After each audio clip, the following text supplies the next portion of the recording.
नमस्कार विद्यार्थी मित्रांनो, class 10 mathematics part 2 chapter 2 that is Pythagoras theorem.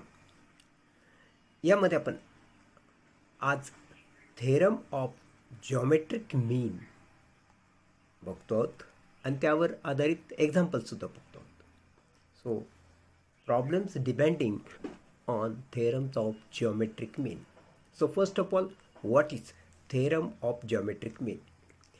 In a right-angled triangle, the perpendicular segment to the hypotenuse from the opposite vertex is the geometric mean of the segments into which the hypotenuse is divided. For example, जे आपण आत्ता पाहिलं ते exactly काय होतं. So in this triangle A B C this is right angle that means of 90 degree and from this I have drawn a perpendicular segment on hypotenuse of this triangle. So in right angle triangle, if perpendicular is drawn on hypotenuse, then this hypotenuse is divided into two, AD and DC. So geometric mean याचा अर्थ काय होतो की BD square, that means perpendicular चा square, is equal to product of these two segments. याला आपण geometric mean असं म्हणणार. परत बघा, एखाद्या राईट अँगल ट्रायंगलमध्ये 90 अंशाच्या कोनातून समोरच्या हायपोटेन्यूजवर म्हणजे कर्णावर जर परपेंडिक्युलर टाकला, लंब टाकला, तर त्या कर्णाचे दोन तुकडे पडतात. ते सेगमेंटचा प्रॉडक्ट आणि ह्या परपेंडिक्युलरचा स्क्वेअर इक्वल असतात.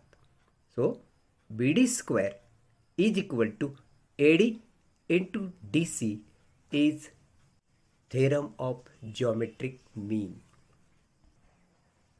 Now practice set 2.1 वरचं एक्झाम्पल 2 बघा. इन फिगर पुढील पानावर फिगर दिलेली आहे. Angle M N P is equal to 90 degree. Segment N Q perpendicular to segment M P. M Q is equal to 9. Q P is equal to 4.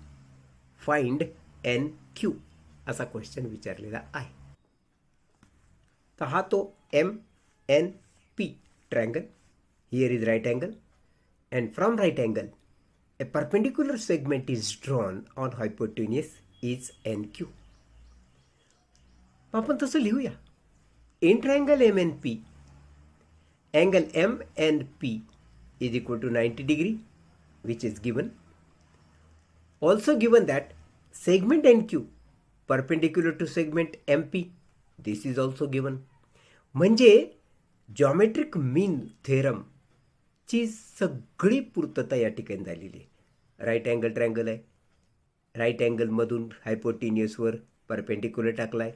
So आमचा geometric मीन theorem असं सांगतो की perpendicular सेगमेंटचा square that is N क्यूचा square is equal to product of these two segments. हायपोटेन्यूसचे हे दोन segment म्हणून एन क्यूचा square is equal to M Q into P Q असं आपण लिहिणार. एन क्यूचा square is equal to M Q into Q P by theorem of geometric mean. मग किमती भरा. N Q we have to find out, शोधून काढायचा आहे. एम क्यू 9 दिलाय, क्यू पी 4 दिलाय. सो 9 4 जा 36. So taking square root of both sides, दोन्ही बाजूची जर वर्गमूळ घेतली तर याचं वर्गमूळ एन क्यू, याचं वर्गमूळ 6. So N Q is equal to 6. This is the answer. Example number 3 बघा. In figure this figure angle Q P R is equal to 90 degree. Segment P M perpendicular to segment Q R and Q M R. हे जेव्हा असं dash देऊन लिहितात तेव्हा याचा अर्थ Q M R हे एक रेषीय आहेत. That means linear. PM is equal to 10, QM is equal to 8. Find QR. ह्या ट्रायंगलमध्ये सुद्धा बघा, या इथं जर ती 90 डिग्री दिला आहे म्हणजे PQR हा ट्रायंगल राईट अँगल ट्रायंगल आहे, पहिली गोष्ट. दुसरी गोष्ट, त्या राईट अँगलमधून हायपोटेनियसवर लंब टाकला आहे. Perpendicular is drawn from right angle to hypotenuse. म्हणजे याचा अर्थ जॉमेट्रिक मीन थेरमची सर्व पूर्तता यामध्ये आढळते. In triangle PQR, angle QPR is 90 and segment PM perpendicular to segment QR which is given. So by geometric mean theorem तुम्ही काय लिहिणार, PM चा square that means perpendicular segment चा square is equal to product of segment of hypotenuse QM into MR.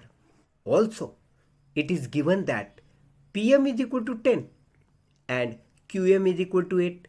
This is given. So these two values are given. Substitute. PM चा square, that means 10 चा square. QM is equal to 8. MR we don't know. So 10 चा square 100 into 8 into MR. So if you take 8 in the denominator of 100, 100च्या छेदात 8 घेतला आणि जर भागलं तर तो भाग जातो 12.5 चा. अशा रीतीने MR इज इक्वल टू 12.5 झालं. QR हा QM आणि MR यांचा मिळून बनलाय. QMR आर कोलिनियर, एकाच रेषेत येत असं सांगितलेलं पण. मग QM plus MR is equal to QR असं जर आपण या ठिकाणी लिहिलं तर किमती भरूया. QM 8, MR 12.5 is equal to QR. So 8 plus 12.5, that means 20.5 is QR. This is the answer. Now we are going to see next property which is known as property of 30, 60, 90 degree triangle. म्हणजे एखाद्या ट्रायंगलचे 3 angle 30, 60 आणि 90 असे असतील तर त्यामध्ये एक विशिष्ट property आपण वापरतो. ती प्रॉपर्टी काय ते बघूया. इफ ॲक्यूट अँगल्स म्हणजे लघुकोन 90पेक्षा कमी कोन of a right angled triangle are 30, 60 and 90 degree, then the side opposite to 30 degree angle is half of the hypotenuse and the side opposite to 60 degree angle is root 3/2 times the hypotenuse. He property लक्षात ठेवा. 30 अंशाच्या कोनासमोरची बाजू ही कर्णाच्या निम्मी असते, half of the hypotenuse, आणि 60 अंशाच्या कोनासमोरची बाजू ही कर्णाच्या हायपोटेनियसच्या रूट 3/2 टाइम्स असते. ही आहे ती प्रॉपर्टी. आता यावर आधारित आपण एक्झाम्पल बघतो आहोत. एक्झाम्पल नंबर 4 बघा. इन फिगर, ही फिगर आहे. Find RP and PS using the information given in triangle PSR. ह्या ट्रायंगलमध्ये तुम्हाला जी इन्फॉर्मेशन दिली, जी माहिती दिली, त्या माहितीच्या आधारे तुम्ही RP म्हणजे हायपोटेनियस ऑफ द ट्रायंगल आणि SP, आता बघा ही SP आणि ही RP शोधून काढण्यासाठी आपण 30, 60, 90 डिग्री अँगलच्या ट्रायंगलची प्रॉपर्टी बघतो आहोत. ह्यामध्ये आपल्याला SR 6 दिलेलं आहे. आता आपण असं लिहूया. In triangle PSR, angle PSR is equal to 90 degree. You know, this is given.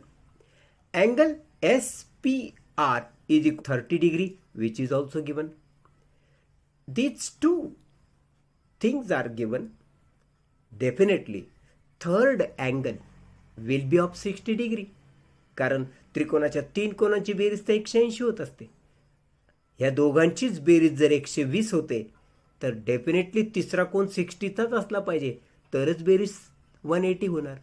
So remaining angle that is third angle PRS, that means this angle must be of 60 degree आणि त्याला आपण आधार काय दिला, third angle of triangle PSR. कारण दोन angle 120 बेरीज होती हे दिलेले विशेष, म्हणजे तिसरा अँगल डेफिनेटली 60 डिग्रीचा असणार. आणि अशा रीतीनं triangle PSR is of 30 degree, 60 degree and 90 degree. आणि अशा रीतीनं हा ट्रायंगल PSR 30, 60 आणि 90 डिग्री अँगलचा जर ट्रायंगल आहे, तर आपण by the property of 30 degree, 60 degree, 90 degree triangle आपण म्हणू शकतो की side opposite to 30 degree, that means this side is half of hypotenuse, that means half of PR or RP. So SR, that means side opposite to 30 degree, is equal to 1/2 of hypotenuse, that is RP. Side opposite to 30 degree is half of hypotenuse. This is the property. मग तुम्हाला SR 6 दिलेले, हा 1/2 जसाच्या तसा, RP म्हणजे hypotenuse तुम्हाला काढायचा आहे. So 6 2 12 is equal to RP. That means RP is equal to 12. This is your first answer. Also PS is equal to √3/2 times PR, that is side opposite to 60 degree is √3/2 times of hypotenuse. ही 30, 60 and 90 degree अँगलच्या ट्रायंगलची ही property. मग यामध्ये हा तुम्ही 60 degree लिहिलेला आहे, PRS हा अँगल 60चा आहे, तर ह्याची अपोजिट साईड आहे SP, which is √3/2 times of hypotenuse. 60 अंशाच्या कोणासमोरची बाजू कर्णाच्या म्हणजे हायपोटेनियसच्या √3/2 टाइम्स असते. So SP is equal to √3/2 times of PR असं आपण लिहिलेलं आहे. नाव PS is equal to √3/2 times RP, that is PR, that is hypotenuse. आपण मगाशी शोधून काढलं, ती 12 लिहिली. सो 2 6 जा 12, 6चा भाग गेला आणि अशा रीतीनं PS इज इक्वल टू 6√3 आलेलं आहे. आता आपण property 45 degree, 45 degree and 90 degree असे 3 अँगल असणाऱ्या ट्रायंगलची एक प्रॉपर्टी बघणार, ज्या प्रॉपर्टीला आपण म्हणतो 45 degree, 45 degree and 90 degree triangle. If the acute angles of a right angled triangle are 45 degree and 45 degree, then each of the perpendicular sides is 1/√2 times the hypotenuse. म्हणजे जर एखाद्या त्रिकोणाचे 3 कोन 45, 45 आणि 90 अँगलचे असतील, तर 45, 45, 90 डिग्रीचे असतील, तर त्या ट्रायंगलमध्ये ज्या 2 साइडेस ज्या एकमेकाला परपेंडिक्युलर असतात, त्या हायपोटेनियसच्या 1/√2 टाइम्स असतात.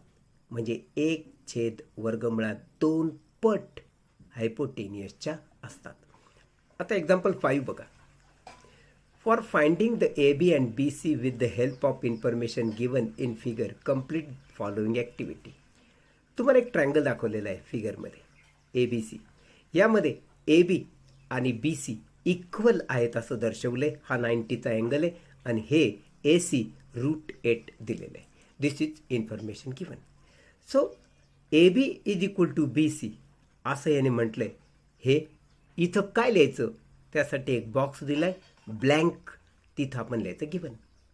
मग अँगल BAC किती असणार, 45 degree. AB is equal to जर BC आहे, तर AB किंवा BC हे दोन्हीही अपोजिट अँगल 45च्या बाजू आहेत. म्हणजे ह्यांच्या अपोजिट अँगल 45 डिग्री आहे.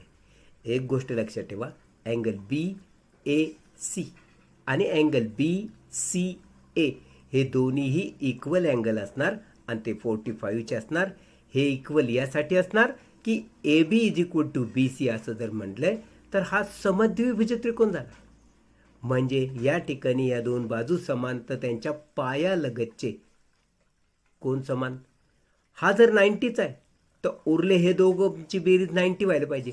आणि 90ला जर समान तुकड्यात विभागायचं तर हा 45 हा 45चा असणार. म्हणून आपण इथं लिहिलं आहे angle BAC is equal to 45 degree, म्हणजे BAC 45, याचा अर्थ BCA सुद्धा 45 आहे, हे लक्षात ठेवा.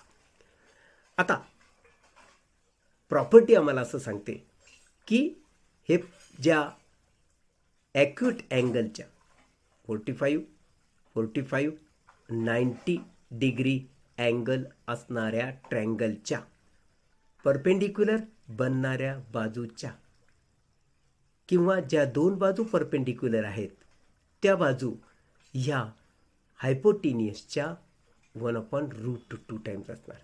परत एकदा प्रॉपर्टी बघा. In triangle 45, 45 and 90 degree angle, sides perpendicular to each other are 1/√2 times of hypotenuse. म्हणजे ही बाजू आणि ही बाजू ही हायपोटेनियसच्या 1/√2 टाइम्स असणार.